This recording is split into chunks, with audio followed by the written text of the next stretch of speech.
This episode is brought to you by Columbia Sportswear. It's snowing again, and that wind chill is killer. But you're not worried about that because you shop the Omni Heat Infinity Collection. It's warmth perfected with tiny gold dots that reflect your body heat inside and protect you from the cold outside. No snow or chilly temps can stop you now. Go out anyway. Shop the Omni Heat Infinity Collection now at Columbia.com/infinity. The holidays are a time to feel and create joy. And what could be more joyous than the look on her face as she unwraps a stunning new jewelry piece from Blue Nile? How about getting 50% off your purchase? Blue Nile offers premium quality, priced below traditional retail. Their online experts are available 24/7 to answer any questions and make sure you've picked the perfect gift. For a limited time, you can get 50% off at BlueNile.com. That's 50% off at BlueNile.com.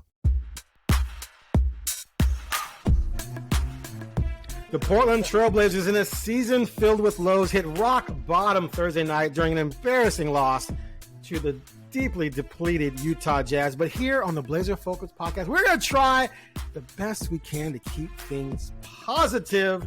I am Aaron Fentress of the Oregonian, joined as always by Craig Birnbach, who watched last night's debacle as well. But Scoot Henderson had a career high, Craig. So, that was good, right? Right? No? Yeah. 23, 20, wait. Yeah, he did. 23 and 10. Take that. 20 and 10, right? Like he did it for the first time.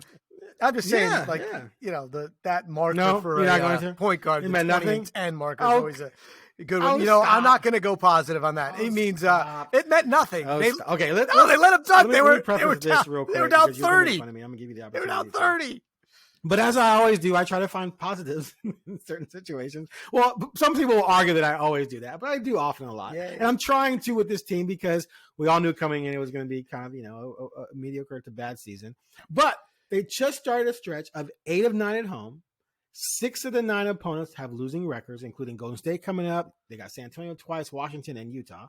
And so I'm thinking, if they can win 6 out of 9, which is not inconceivable given how well they've been playing without Deandre, without Malcolm. You get those two back. Without Grant, you get Grant back. And if you're whole again, because Ant's been back, you can win 6 of those 9. And then all of a sudden, you're 12 and 18. And you're still in a hole, but, you're within 5 games of the play-in probably. And then they go out and just get pasted by the Jazz, who are without 4 of their top 5 scorers who combined for 67 a night, including Clarkson and Lauri Markkanen. And I'm just at a loss the entire game. I kept thinking, okay, they're going to make a run. They're going to make a run. They're going to make a run. And it just kept getting worse and worse and worse. And they were down 33 in the fourth and ended up losing 122-114, which Sean Highkin had a great line last night. He said it was an 8-point loss in name only. I thought that was hilarious. Because I was saying it was a complete, I called it the worst 8-point loss ever. Yes, and then John very said much it's an 8-point loss in name only. So I thought that was funny. It cracked me up in the press room. But anyway, wow. I'm just completely deflated me. Ruined my holiday season. I'm going to be in a funk for the next couple of weeks. Because I was just trying to find something to cling to from a standing standpoint. And now I'm just like, it's over with. So anyway, what's your take?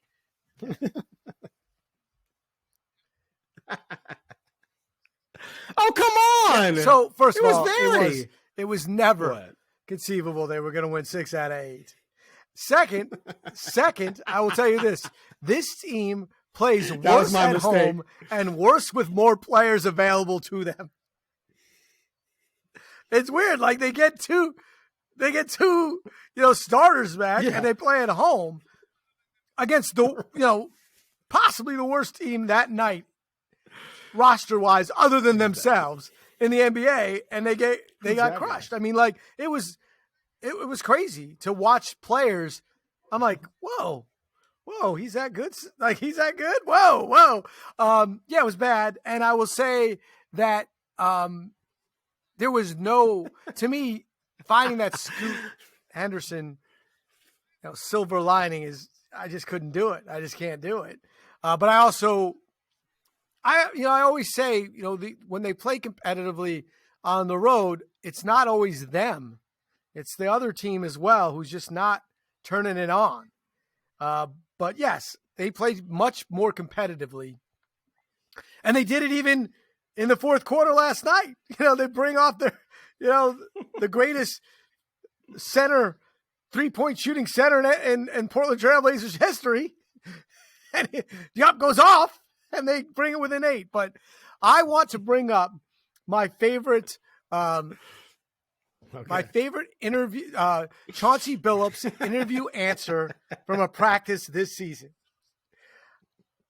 Aaron Fentress, our own Aaron Fentress, believed so strongly in the fact that the Blazers could run off 6 of 8 and like be close to 500, 6 of 9 and be in the mix, that he went to the head coach and said, "Hey, Chauncey, have you looked at your schedule? Your next run of games here at home against some opponents that aren't that good. Do you see this as an opportunity to, run off some wins?" And his answer was, "Bro, no.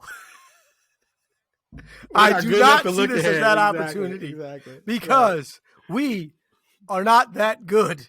We can't look past tomorrow." Right. And then, to make sure that he was correct, the Blazers went out and did what they did last night. But I just love the fact that in this conversation between the head coach of the team and the sometimes pessimistic reporter, Aaron Fentress, the coach had to tell that was reporter, amazing. And I even pushed back. I'm like, "Come on, coach." He's like, "Hey, we're not good enough." And I was like, "Okay, maybe you have a point." But I'm thinking Utah, like, you're going to win the Utah game. You got Washington coming in. Washington's 3 and whatever. San Antonio twice, they're 3 and whatever. Whatever.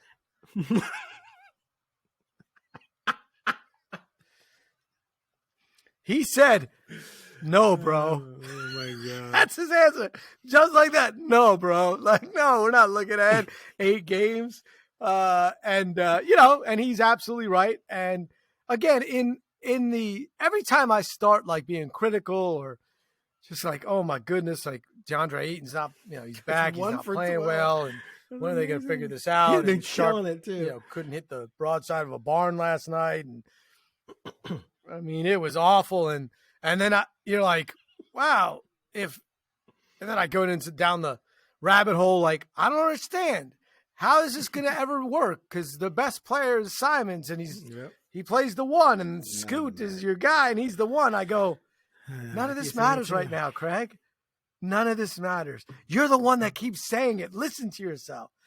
It's the wins and losses. But I will say, I can be a little bit turned off by the absolute optimism sometimes that you hear from media members asking about, because the L's keep great. The L's Simons keep popping up, right? Great with Sharp, and I'm like, okay, nothing's great. Nothing's great.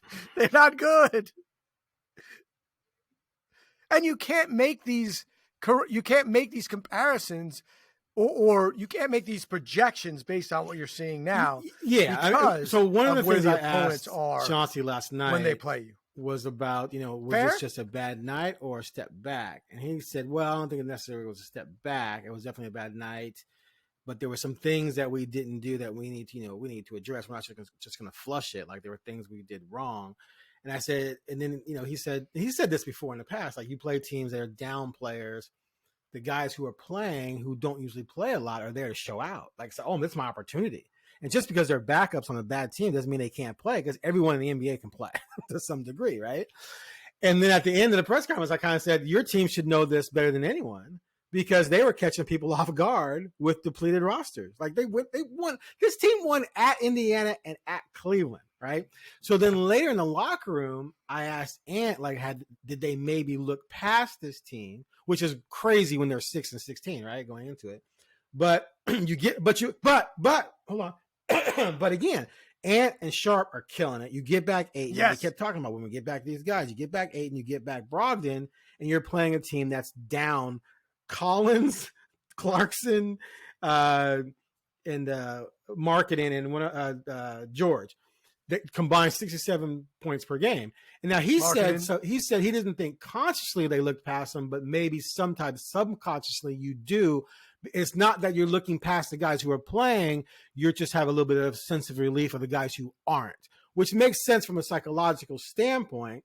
But again, then you can say, like you're saying, well, then that's probably what these other teams did when they played down to the level of the Blazers, when the Blazers roll into town without Ant, without Grant, and they beat you.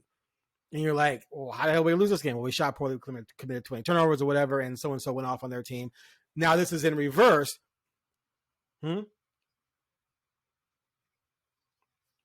But only 2. Oh, remember. But there was that one stretch. They beat Utah beating the Blazers. They were at full strength. Then they blew the lead to Milwaukee. And they beat Indiana, beat Cleveland.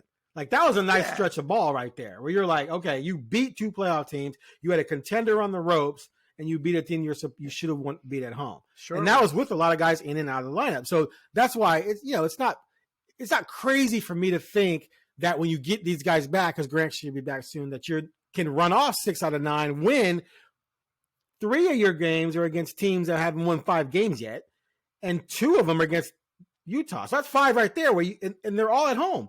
So I don't think it was crazy, but now I think I'm a lunatic after what I saw last night. But, at the end of the day, it's still, and I wrote this about when I wrote about Scoot, is that at the end of the day, it's all about development. And so if that's the case, you can't really frown at losses, because at the end of the day, also, the more losses, the better. Yeah. And we did see something out of Scoot, which I know you're downplaying, but at least it was better than what we've seen most of the season. So that's how I'm trying to keep myself sane. Yes. Yeah, it was better. I'm just saying, like, to me, it's almost like saying you saw something great in practice. It's still good. It's better than seeing nothing great, but I just don't put a lot of stock in it being a career high. And he had a couple. I mean, he made some plays last night that were really bad. I mean, he had a turnover that you just don't see in an NBA game, where the point guard he jumped up in the air and threw the ball in the middle for them to take down the other way. And that is not a thing you see in the NBA. Like, you see that in a high school game, and he is 19, right? So he's going to make those. But I'm just saying, it wasn't a night where you're like, oh, he played, great when it was competitive. Right. No, he scored most of the points. I mean, his first dunk was when the game wasn't done yet, and it was nice, but it wasn't like, I don't know. It's like the celebration of his first dunk was like, was that his first dunk in a game? Playoff win. I'm like, dude, the guy's an NBA basketball player who's super athletic. Yes. Like, I don't. I mean, that's what the Twitterverse said, right? Okay, and the second one was definitely more impressive. I'm just saying, like, I can't.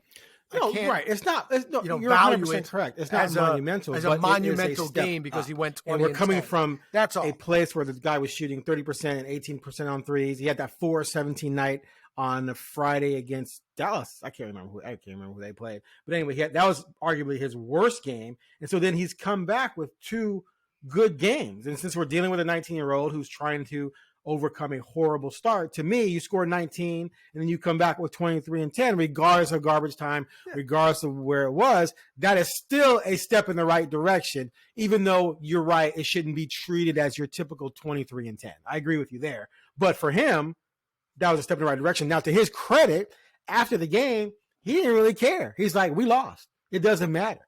And I love that about this kid. Like, he's like, I'm here to help us try to win and try to figure out how to win. So yeah, I had 23 and 10, but we lost. Yes. And, he said, my confidence has never changed. You guys are just seeing the ball go in more. I'm still the same guy. I'm still the same player. I'm still pushing forward, et cetera, et cetera. But the 23 and 10 meant nothing to him, probably less to him than it clearly does to me, because I'm looking for positives, and clearly more along the lines of what you're saying.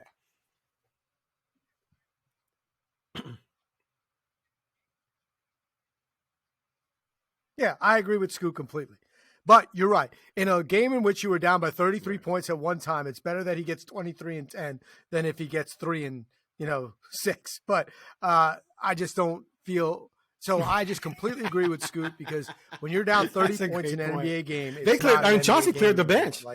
And Chauncey cleared the bench. It's just not, and the bench killed it. Yeah, exactly. Nobody's playing like this is right. And the bench killed it and brought it within 8. As I'm saying, like, are you going to, does that matter? Of course it doesn't matter. And but none of it matters. And the part that I'm searching for is trying to find what does matter. And last night I couldn't find it. Right. And what I did see that did matter was inconsistency across the board. And I just can't imagine, like when you say, do you think these, if Simon said, yes, maybe psychologically, I look past them. I look at the rest of the roster. I'm like, who is psychologically looking past anybody who's in the NBA right now? It better not be Kamara. It can't be Scoot. Brogdon actually played pretty well. So, like, it wasn't him. Deandre Ayton, I guess he definitely looked past some, I'm just saying, like, the guys on this roster, many of them haven't proven anything to play in the NBA. So whoever they're playing against, they should be at the top. And I will say the most positive thing that I've seen consistently is Kamara. And last night too, before the game was a mess, he was shooting better than he had.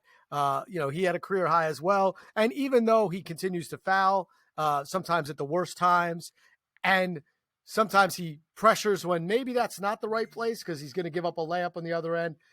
He's an NBA basketball player. He's a second-round pick.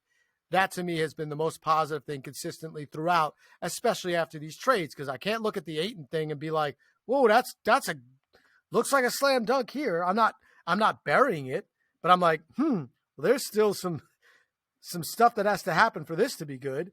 And you weigh so much on that. And when I look at Scoot, I can't be like, oh my goodness, guaranteed he's showing it all. Again, I'm not judging it yet. So that's and I am still going to be concerned about the Simons Scoot, position thing until it resolves itself in a way that is very positive, or it resolves itself in the sense that one of them's not here. Because it's amazing to me that the Blazers are running back the playbook that they decided wasn't the playbook to win. I know. No, 100%. It's literally the same playbook they gave up on.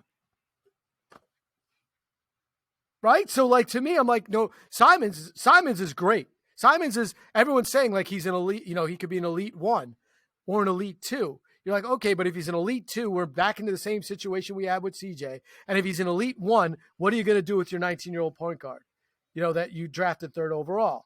And I'm not shocked at all that Simons is a lead guard.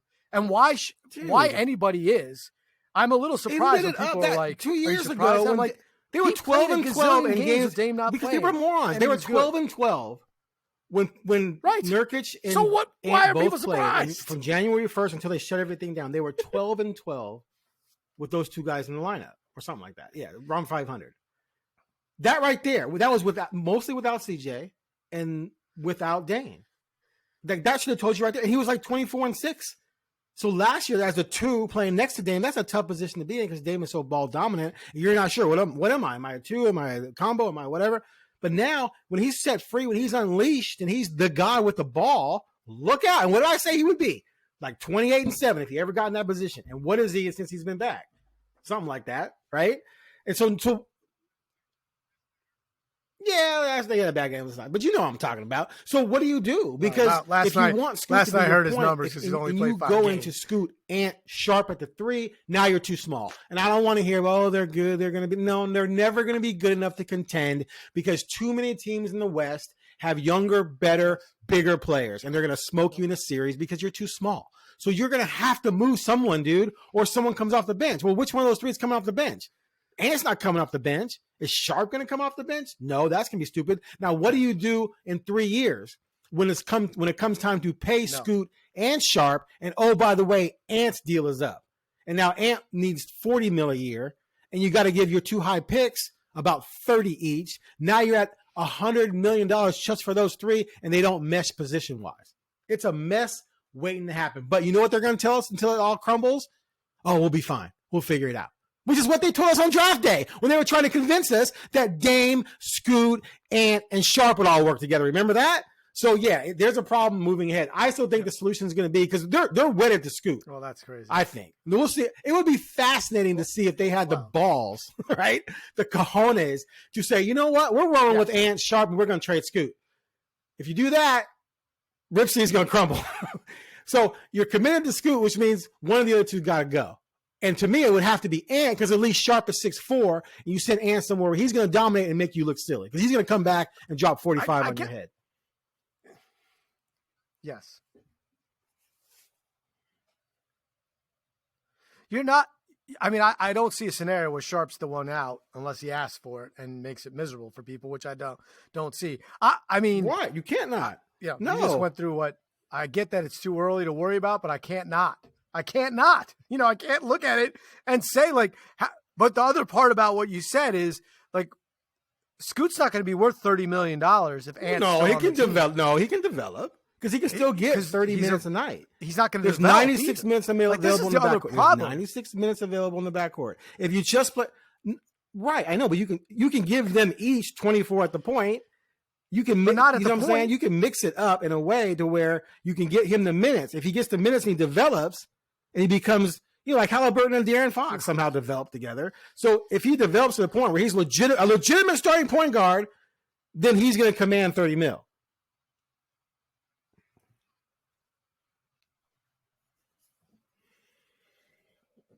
I'm just saying it's a lot harder to develop him when he's not your starter and not the guy that knows he can go out there and do whatever, right? Because Simons is going to come in, and eventually they're not going to want to lose 60 games.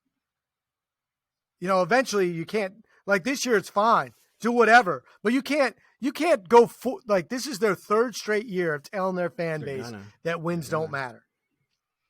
Next year you can't do it a fourth year. Well, you can't.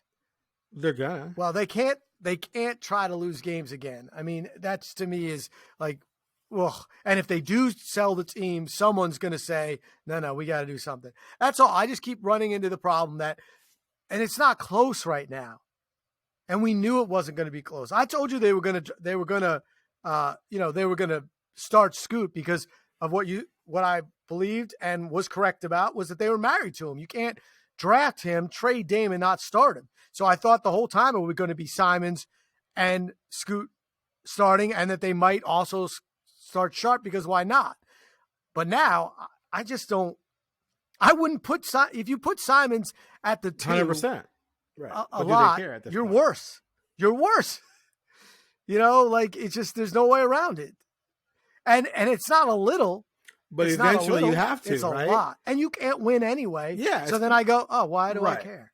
You know, like that. It's like the cycle. I've given this cycle of my – but not this year, right? So you could kick the can down the road. Right. But eventually the can's going to kick – the wall's there, and you kick the can, it comes right back and hits you in the face. So, like, what are they going to do? And they're right in that they don't have to solve the problem now.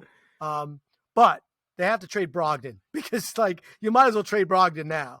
Get what you can, the most out of him. I see lists of guys, you know, in the league. I haven't seen his name pop up that much, but that's one thing. I mean, we could talk about that later. But he is good, and he's way better than Scoot right now, and he's more dependable than Sharp as far as consistency. Yeah, he's a championship rotation. You just don't need him on a rebuilding clogging up those minutes when you're losing. He doesn't anyway. want. Like, to what's do the point? There's no way he wants to be it. There's no way.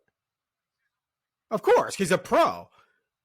He's a pro. Yeah. So he's doing what they ask him to do. But he says all the right things. I give him tons of credit. Having a positive attitude. He's definitely a pro. Tell. And why would he? Like, I'm like, I wouldn't want to be doing that either. He was the 6th man of the year on a contender just 6 months ago. Why would right? he?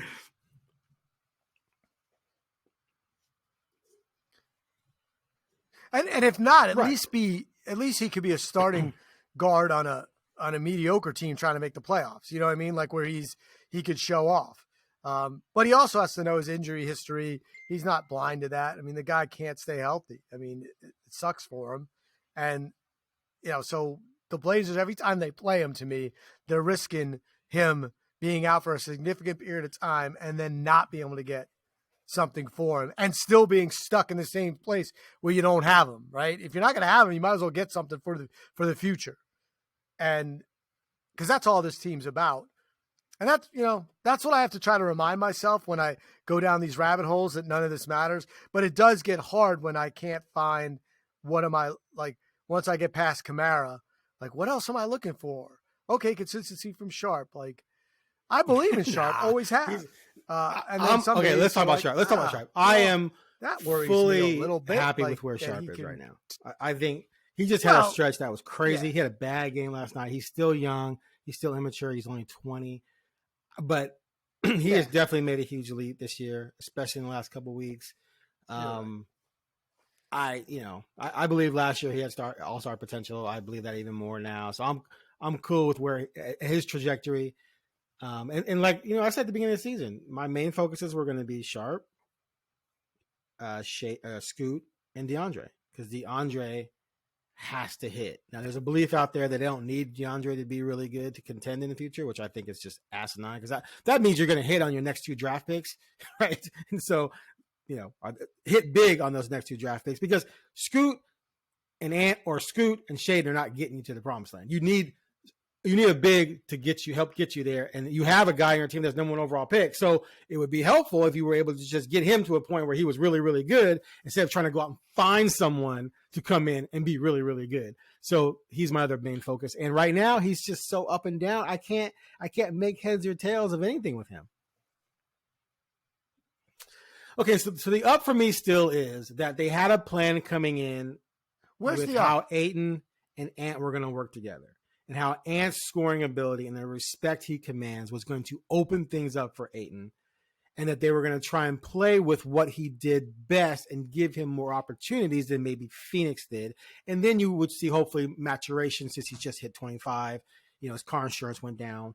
So I love one of my favorite age analogies. I always say this about young men, and people always complaining about some young kid. I'm like, there's a reason why his car insurance is not so high, because he's under 25 and male. And that's because under 25-year-old males are usually not very responsible. But anyway, so he's going to get older and mature. And so there's just been nights when it's like, wow, he looks really good. And that mid-range jumper, I love that from big men. You should love that too, being a Pat Ewing guy. So I just still believe there's upside there, especially playing with 2, 3, maybe 3 really good guards. And they're in the beginning stages of working with him. It's all early, and they haven't really been giving him the ball that much. Just let him flow through the offense. So I still hold out hope that he's going to take another step. I don't believe he's been given the opportunity to take that step and then failed. I don't believe the opportunity has truly been there, but we have seen signs. All right. So 2 things. One, keep my favorite player ever out your mouth. It was a G.I. Jane joke. You do not compare him to Deandre Ayton. Jose, I just compared the midi. Just the midi, okay? The mid-range compared Deandre Ayton to Patrick from the Ewing big man. At this point. Yeah. Did not. 2, what you're telling me. But he hasn't been what given you're telling shots, me is you though. still have hope. But he hasn't had up. He's only gone over 20 points once. I mean, that's just, to me, right. That's fine. That's fine. No, so it's been par. It's been what you're mostly saying is he's been it hasn't exactly been up and down. It's been down, but you still believe there's up. I agree with that. I can't blame him for right. Ooh. And his rebounds are there. Right? So, well, he is shooting the same percentage. I'll give you that. But there is a point. Don't come on. Yeah. Don't make me look up Kamara. Don't make me look up Kamara. You don't want me to do this. You don't want me to do it. I'm just saying, like there. I'll give you that, but don't make me look up his stats. I'm on the bandwagon. It's my science. Give me something. Give me something to be so excited about. The last couple. I'm just saying that there's. I know. Oh, he can't shoot the 3. Last night he was 3 for 3. He was 3 for 3, and I love Lamar and Calabro, but they were putting him in the Hall of Fame for shooting. It's over. He's gonna double it. It's over. No, but what I'm saying is there's an argument. There's part of me that says you called yourself dominating, and there are times when players just elevate and do, whether or not it's not like he doesn't have any opportunities. But I'm with you. I'm waiting and seeing. I'm not, and if I'm him, why kill myself right now anyway? Right? Like, why try to get 30 so we can lose by 4? Right? Like, I get it. Let the guys develop, do what they're asking you to do, and he's been good as far as a teammate and stuff like that. The injuries, the knee. I hope it's not anything real, significant, because if you want to talk about knees and big men and legs and big men, we could do another thing. We could just do that as a Portland Trailblazers podcast, and none of us want to do that. Nowhere near I'm just skilled at some point intelligent yet as Chris Paul was at getting him in certain spots. So sometimes the passes are late when they do run certain things, or they're not running right, or there's bad reads. Like that's another factor. I think that costs him a few shots a game. Anyway, go ahead. Sorry. Yep. Right. Oh, no doubt. And Simons hasn't played, so that's your number one argument. When he's in there with Brogdon, I'd like to sometimes see more. I'd like to see every once in a while where he grabs the ball, he turns, and he dunks on somebody. I can use his name now. Yeah, I can use his name now. In that vein, I can use it. Okay, I see how it is. Right, like Patrick would have. Small hands and all. That's a good point. Yes. But you know what I'm saying? Like, get an offensive foul called. I don't care. You are the number one pick, not because of your necessarily of your nuanced skill in the pick and roll. You were picked number one overall because athletically you're gifted and you're huge. So sometimes you could just do that. And like you do see that from other guys that aren't. I mean, I watch the Knicks, right? So unfortunately Robinson's out, but sometimes he just goes and dunks on people. You know what I mean? Like, and he has no offensive skills. And so that's all I'm saying. And maybe it's not that there's no point for him to do it at this, at this juncture. So I'm not mad at him yet. I just am not thinking like, okay, this is perfect, obvious. And I'd like to see some nights where he just decides, you know what? I feel like scoring 25. I don't give a crap. I'm not going back out. I'm going to get fouled. Yeah. He's shooting really well from the free throw line. But you're right. His percentages I've said right in line where I want to see that too. Like, why are you not just give me the damn ball and I'm about to go do some stuff, get some footwork action going and make a play. Like, do that more often, especially against schmuck big men. But even though I agree with you on that, I'm not ready to be down on him yet because I don't believe, especially based on what Billups has said, that they've really tried to emphasize that type of process of feeding him more often yet. So I'm sort of like giving him a pass. Fair?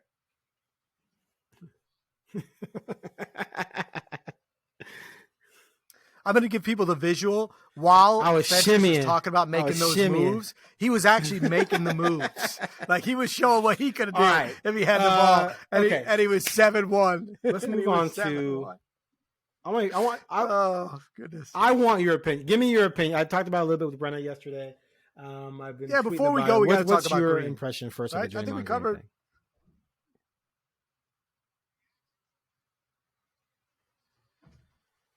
Mm-hmm. The reaction to it is more important to me from his teammates and those around him than the actual event. Because what I saw, I actually believe Draymond that he was flailing. 60 flail with a guy right and that's just what he does. And he does it in ways that are ridiculous. You believe that? Oh, of course, it was ridiculous, and he hit him in the face. And he okay, fair. So to me, I hear you. I believe Draymond believes it. And I mean that. Like, I think that's what Draymond believes. Draymond was like, I'm going to get an offensive foul called here. I don't think when Draymond went to do that move, he's like, I'm going to smack Nurkic in the face as hard as I can and get ejected because he would have known that result. I think in his brain, he's like, I'm going to do this flailing thing and I'm Draymond Green and I'm going to be tough because he's big and I'm smaller and they're going to call an offensive foul. And when they didn't, he was like, oh, that was bad. I got to go. And he knew it. But to me, the reaction of his teammates and Steve Kerr and Dunleavy saying, we're cool. We're cool with this indefinite suspension because this is not just about basketball. This makes me think that they've been thinking about this for a while, that Draymond needs some support and help. And he's not healthy. And that punch, they thought that would be the wake-up call he needed. Right. And that he did get some time to kind of get healthy. But they're like, okay, this process is longer than this. And the NBA is working on it. And to me, doing the right thing, like Joe Dumars, basically, they're coming together and saying this is a mental health issue. This is not a physical act of Draymond Green. Like, we don't think Draymond Green is evil. And we don't think he his whole persona is about trying to hurt people. We think that he's in a place that he can't control himself, and therefore he continually does things that are unacceptable on the court because of things that are affecting him on the court and off the court. So that to me mattered more. Like on its own, if that wasn't Draymond Green and someone did it, they'd probably have gotten kicked out, no suspension, and you'd be like, oh, that guy had a bad moment and made a dumb decision. But, when Steve Kerr says, like, we gotta get the Draymond Green that you saw, Very well that said. one needs I help. don't disagree with any of that. I believe that.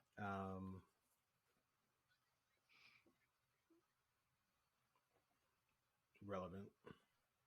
And I think the league's better with Draymond Green playing and the Warriors being,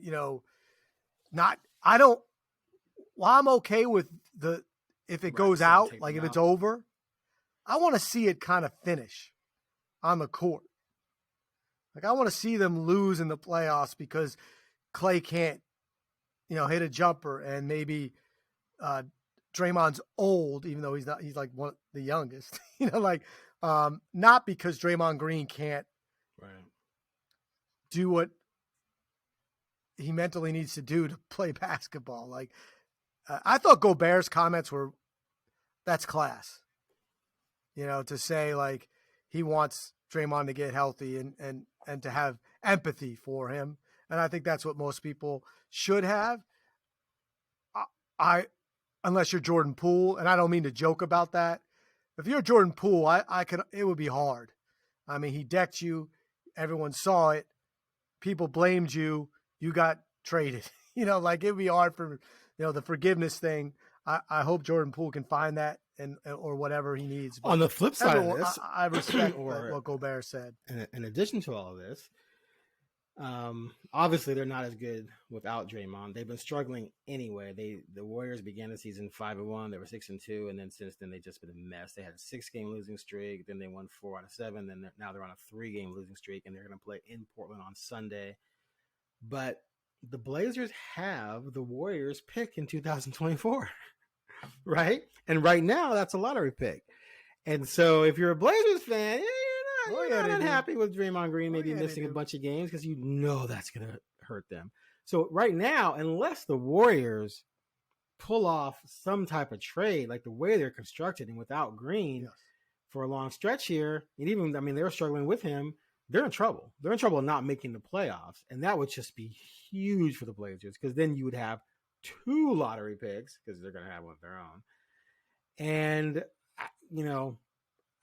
I didn't expect coming into the season that pick could be a lottery pick. I thought, the Warriors are good. And unless there's injuries, they're going to remain good. But Clay's not playing well. Wiggins isn't playing well. There's trade rumors involving him out there now. And, of course, Draymond's struggling. So it's pretty much Curry and a bunch of dudes.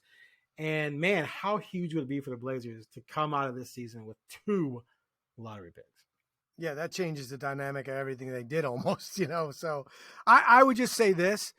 They're a half a game out and of the Rockets, and I think they'll be better than the Rockets. So, but the teams ahead of them, I don't know. The Clippers are 500. Are they going to be a disaster or are they going to be better? They're not the Timberwolves, the way they're playing, they're not better than them. They're not better than the Thunder. They're not better than the Nuggets. They're probably not better than the Mavericks unless they collapse again. They're not better than the Lakers. The Kings are still a mystery to me. So there's that. The Suns are struggling at 12-9, but they're not better than the Suns. Are they better than the Pelicans? Nobody knows. So given all that, how huge would it be for this team if they ended up with 2 lottery picks? It certainly changes the dynamic of how we rate the offseason. Correct. Because that gives you 2 chances. If you hit one of those 2 to be an all-star, you're in great shape. And if you hit 2, it's why they call it the lottery. You win jackpot. I'm just not there yet with the Warriors completely collapsing and not making the playoffs. I don't think that Clay can play worse. I don't think Wiggins can play worse. And they're still like only a half game back of the Rockets, and right. But the West is hard, man. And there's a lot of unknowns because, I don't know how good New Orleans is going to be because their best player has never stayed healthy. Sacramento's a mystery to me all the time. I still don't know. And look, Memphis is awful, and Ja Morant's coming back, right? Like, so is there a chance that they go and win? I don't know, because I have zero idea what that team is without Ja Morant. And did we expect Utah to be this bad? No, I didn't. I also can't see how. So I don't know. I can't see how Golden State wouldn't do everything possible to retool this team around Steph. I don't think they're going to waste a Steph year. He's 34, 35 already. He's 35. Yeah, you can't be wasting his years. And so then they're going to face an interesting decision in the offseason. Do they trade Steph and get draft picks and start over and get their own Scoot, or do they continue to build around him, which Portland refused to do? So I think they'll do whatever they can to try and get some things around him to make a run to at least get into the playoffs. So I wouldn't count that lottery pick yet. But still, the fact that it's in play is huge. I think. It's fun. Yeah, it's definitely fun. It's interesting. Let me just say this on the record. Sure. Steph Curry does not get traded. Ever? No. What if he wants to go somewhere to win another ring? What if he wants to go chase a ring? He might. You never know. Yeah, I don't think he'd do it. Yeah. He'd say, I'll chase it here. Chase it here. Figure it out. I agree. All right. I mean, I guess if Steve Kerr were to leave, that's true. I'm just going to, maybe. He's going to retire. If players like him should retire where they are. Like, he should retire a Warrior. All right, that's it. Patrick Ewing did not. But Patrick Ewing did not win a championship and did not retire. But he left when he was way past his prime. I still can't believe he went to Atlanta, right? Oh, he was. Did he go to Atlanta? He played Atlanta. Boston? I think there was one other team. I don't like. No, not Boston. Not Boston. I don't like to think about those years. Yeah, it's bad. Just like me with Jordan and the Wizards. Never happened. Jordan was never a Wizard. I don't know what people are talking about. I refuse to watch any highlight of him. Like anytime something comes on, I just turn it like it didn't happen. I pretend he retired in '98. All right, we're gonna retire this podcast, the Blazer Focus podcast. Thanks for listening. We'll be back pretty soon next week after these two critical, huge games. Saturday against Dallas and Golden State on Sunday. I'm doing it again, Craig. I'm doing it again. All right, we'll catch y'all later.